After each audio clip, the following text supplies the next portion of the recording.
Hello friends, welcome to government 360.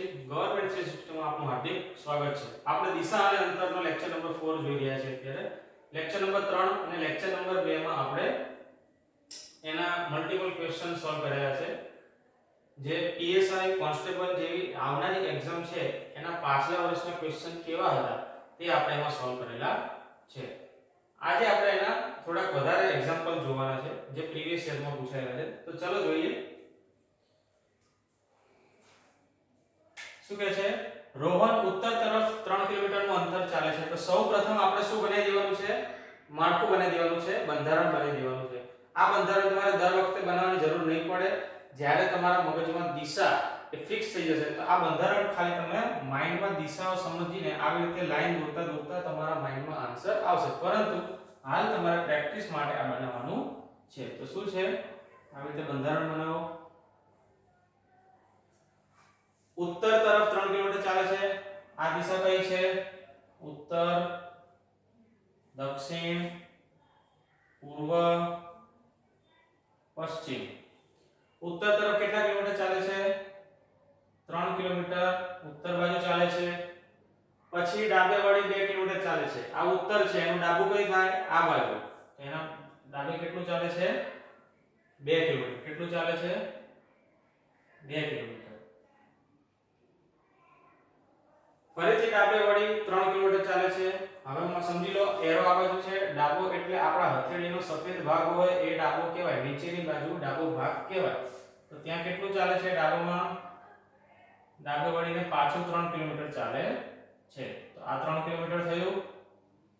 આ બિંદુ પર તે ફરીથી ડાબે વળી 3 કિલોમીટર ચાલે છે. હવે આ બિંદુનો એરો છે ને નીચેની બાજુ છે.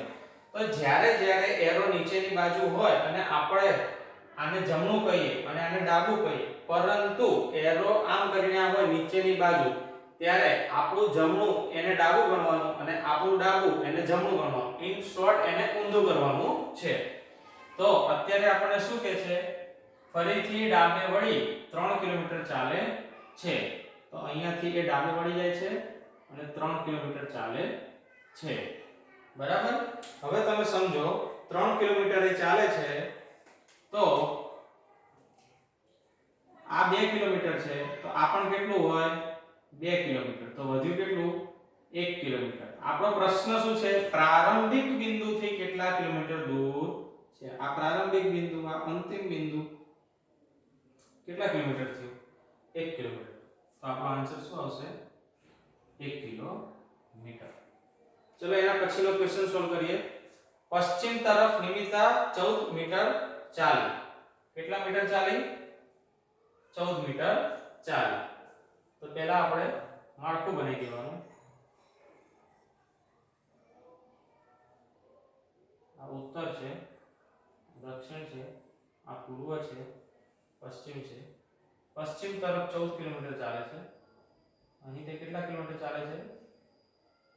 14 કિલોમીટર. પછી તેના જમણે વળી 14 કિલોમીટર ચાલે છે. પછી તેના જમણે મિત્રો અહીંયા કિલોમીટર નથી, મીટર છે. શું છે? મીટર. જમણે 14 મીટર ચાલે છે. પછી ડાબે વળીને 10 ચાલે છે. આનું ડાબું હાથ હશે. આ હથેળી મૂકવાની, હથેળીનો જે આ બાજુનો ભાગ હોય સફેદ એને ડાબું લેવાનું. ડાબું કેટલું ચાલે છે? 10 મીટર. આ 10 મીટર પાછી ચાલે. ફરીથી તે ડાબે વળે છે. હવે હથેળીને આમ મૂકો, નીચેનો ભાગ એટલે આમ એ કેટલું ચાલે છે? ફરીથી 14 મીટર. તો આ 14 છે તો આટલે અહીં પણ કેટલું થશે? 14. હવે તમે સમજો કે પશ્ચિમ દિશાને આપણે થોડી લંબાઈ દઈએ તો તમને એકદમ ક્લિયર કટ ખબર પડશે. પશ્ચિમ 14 ચાલે છે. તો આરંભ બિંદુ આ છે. તો તેનાથી કેટલા મીટર દૂર હશે? તમે સમજો કે આરંભ બિંદુ આ 14 મીટર છે, આ 10 મીટર હોય તો આ પણ કેટલું થાય? 10 મીટર. ઉપરનું જેટલું અંતર હોય એટલું જ નીચેનું અંતર થાય. તો 10 ને 4 24 મીટર. અહીંયા કિલોમીટરમાં પણ આન્સર આપે છે, પરંતુ આપણને એક્ઝામ્પલ મીટરમાં છે તો આન્સર મીટરમાં લેવાનો. ચલો નેક્સ્ટ એક્ઝામ્પલ સમજીએ. એના પહેલા મિત્રો તમને પાયથાગોરસ યાદ હશે. જો આપણે ધોરણ 10 માં પાયથાગોરસ ખૂબ ભણ્યા છે.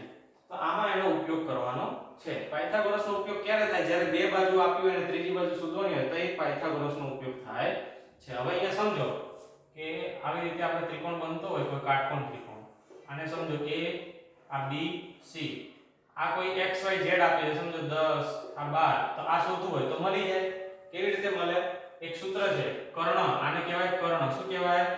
કર્ણ. અને આનું કહેવાય બાજુ. શું કહેવાય? બાજુ.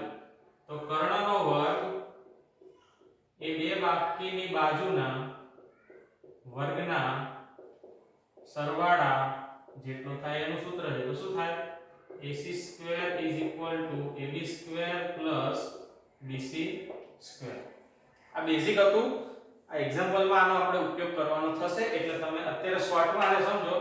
જ્યારે આપણે મેથ્સના લેક્ચર્સ ચાલુ થશે ત્યારે ડિટેલ્સમાં આપણે પાયથાગોરસ ભણીશું. અત્યારે આપણે આવો આવજો. એક વ્યક્તિ પૂર્વ તરફ ચાલે છે, તો પહેલા માળખું બનાવી દો.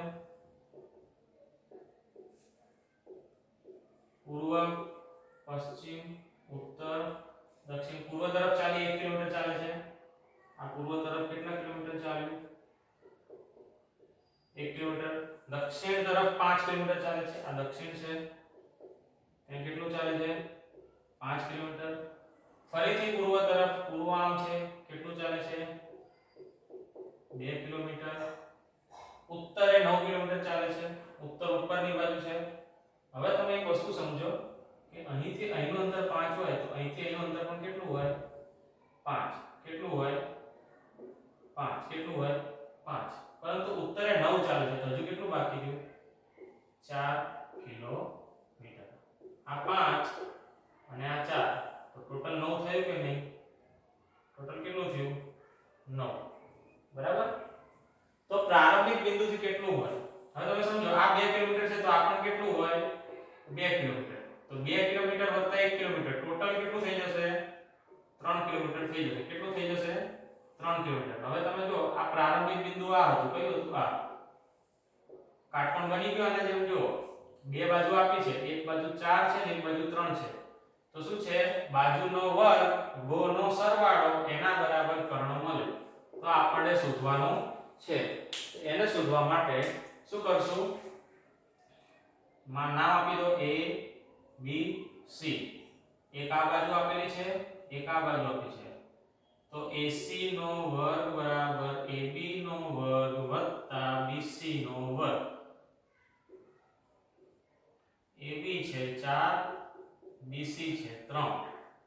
ચાકો ચોકુ 16 વત્તા 3 નો વર્ગ 9 એટલે 25 આવે. ac² બરાબર એનું વર્ગમૂળ કાઢો તો 5 કિલોમીટર આપણો ફાઇનલ આન્સર બને. 5 કિલોમીટર આન્સર આપણો ફાઇનલ આન્સર આવશે. નેક્સ્ટ એના પછી જોઈએ.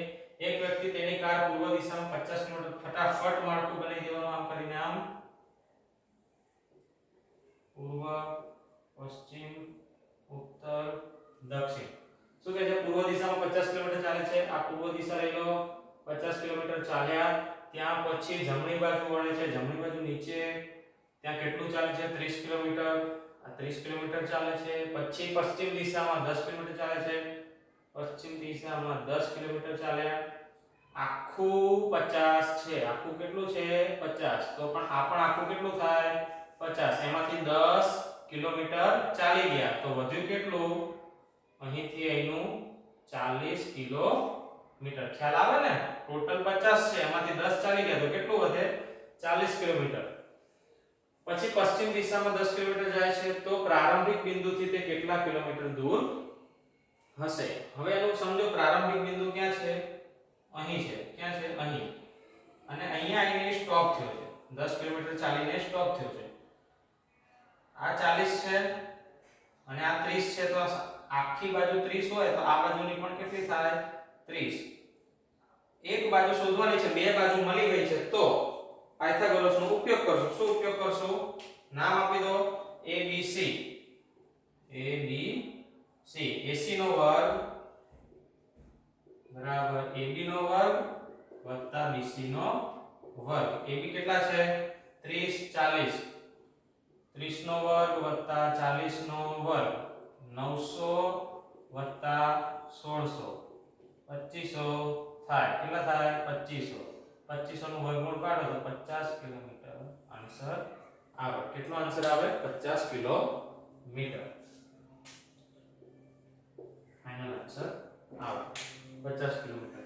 તો આ હતા મિત્રો આપણે પીએસઆઈ કોન્સ્ટેબલ 2022, 2017, 2022, ટેટ 2023 બધા જ મહત્વની પરીક્ષામાં પૂછાયેલા એક્ઝામ્પલ લીધા છે. હજુ આપણે આગળ blood relation, distance and directions આ બધાના મિક્સ ક્વેશ્ચન લઈને આવવાના છે, જે એક સાથે ખૂબ ક્વેશ્ચન સોલ્વ કરવાના છે, જે પ્રીવિયસ એક્ઝામમાં પૂછાયેલા છે. આપણે મિત્રો એવા એક્ઝામ્પલ લેવાના છે જે વારંવાર પૂછવાની શક્યતા વધારે છે, જે લેન્ધી છે, જે કંઈક યુનિક છે, જે વારંવાર પૂછાય છે. તો બન્યા રહો અમારી સાથે ગવર્નમેન્ટ 360 માટે, અને લાઈક, શેર એન્ડ સબસ્ક્રાઇબ કરજો જો અમારા વિડિયો તમને ગમતા હોય તો, અને તમારા મિત્રો વર્તુળમાં શેર કરજો. Thank you. જય હિન્દ.